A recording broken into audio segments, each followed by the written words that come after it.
Koreksi bonsai. Dalam pembuatan bonsai ada beberapa hal yang harus dihindari atau dikoreksi.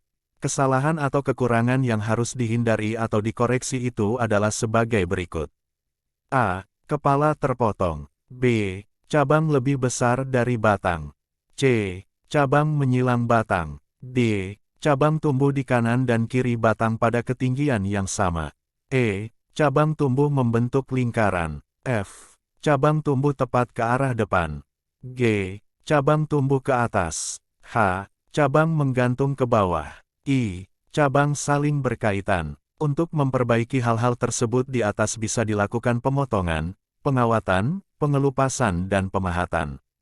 A. Kesalahan pada butir A bisa diperbaiki dengan memelihara tunas yang tumbuh di dekat kepala dan kemudian membentuknya dengan kawah sehingga menjadi kepala yang baru.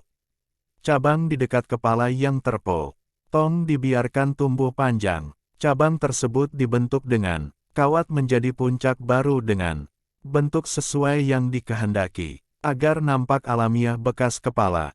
Lama dipotong miring. B. Kesalahan pada butir B bisa diperbaiki dengan membuang cabang tersebut atau mengelupas dan mengecilkannya dengan pahat. Cara itu sekaligus bisa menambah keindahan, karena seolah-olah merupakan cabang yang telah lama mati dan kering. Untuk mencegah pembusukan cabang tersebut dilumuri dengan campuran kapur dan belerang. C. Kesalahan pada butir C bisa diperbaiki dengan membuang cabang tersebut. Atau bila cabang masih cukup lentur dapat dilakukan pengawatan. Untuk membengkokkan cabang tersebut ke arah yang benar. D. Kesalahan pada butir D bisa diperbaiki dengan memotong salah satu cabang yang tidak dikehendaki. E. Hal yang sama dapat dilakukan untuk mengoreksi kesalahan pada butir E, sehingga hanya tinggal satu cabang saja. F. Kesalahan pada butir F dikoreksi dengan pengawatan. Hal ini dilakukan bila cabang masih cukup lentur dan tumbuh di bagian atas yaitu kurang lebih pada ketinggian minimal 2/3 dari tinggi pohon. Bila mana cabang tumbuh di bagian bawah seperti pada gambar, maka koreksi dengan memotong cabang itu. Luka bekas potongan dapat dibuat lebih kelihatan alamiah dengan memahat luka tersebut ke arah dalam, sehingga membentuk rongga pada batang pohon. G. Kesalahan pada butir G dan H bisa diperbaiki dengan memotong atau membentuk cabang tersebut ke arah yang benar.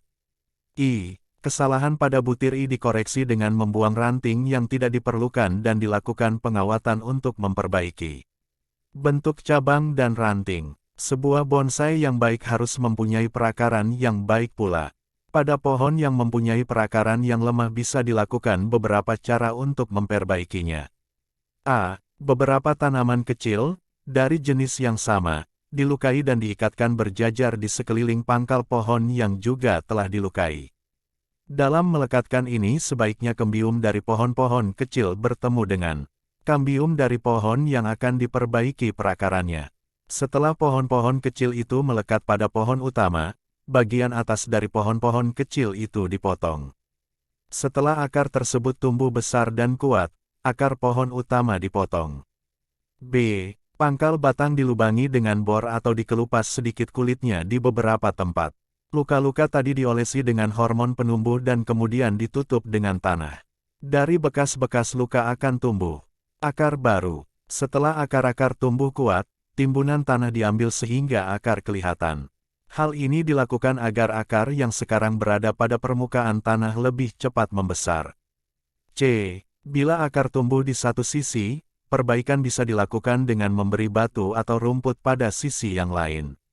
Hal ini dilakukan untuk memberi keseimbangan pada pohon. Cabang yang terlanjur tumbuh besar dan kuat tetapi arah pertumbuhannya tidak benar dapat diperbaiki dengan beberapa macam cara sebagai berikut. A. Pangkal. Cabang digergaji di bagian atas. Kemudian cabang dibengkokkan ke bawah dengan pengawatan atau dengan ditarik ke bawah dengan menggunakan tali atau kawat. B. Cabang digergaji di tempat yang akan dibengkokkan sehingga terbentuk huruf V. Dengan tali atau kawat cabang dibengkokkan sehingga kambium yang terpisah karena digergaji saling bertemu kembali. Untuk mencegah pembusukan tempat sambungan tersebut diolesi dengan grafting, wax atau lanolin. Setelah kambium melekat dengan kuat barulah tali atau kawatnya dilepas. C. Cabang dipecah di tempat yang akan dibengkokkan. Dengan terpecahnya kayu dari cabang, cabang akan menjadi lentur dan mudah dibengkokkan dengan kawat ataupun alat pembengkok. Untuk menambah kekurangan cabang dapat dilakukan dengan cara okulasi. Selain okulasi mata atau cabang dari pohon yang sama atau pohon lain dengan jenis yang sama, bisa dilakukan cara melekatkan cabang atau ranting dari pohon itu sendiri ke batang yang akan diberi tambahan cabang. Pada titik pertemuan baik pada batang maupun ranting hendaknya dilukai sehingga pada waktu pelekatan kambiumnya bertemu. Setelah cabang atau ranting melekat pada batang, ikatan dibuka dan bagian cabang atau ranting yang tidak berguna dipotong. Koreksi dengan cara ini membutuhkan kesabaran yang sangat tinggi untuk menunggu hilangnya bekas okulasi, karena bila bekas penyambungan masih nampak, nilai dari bonsai tersebut akan sangat berkurang.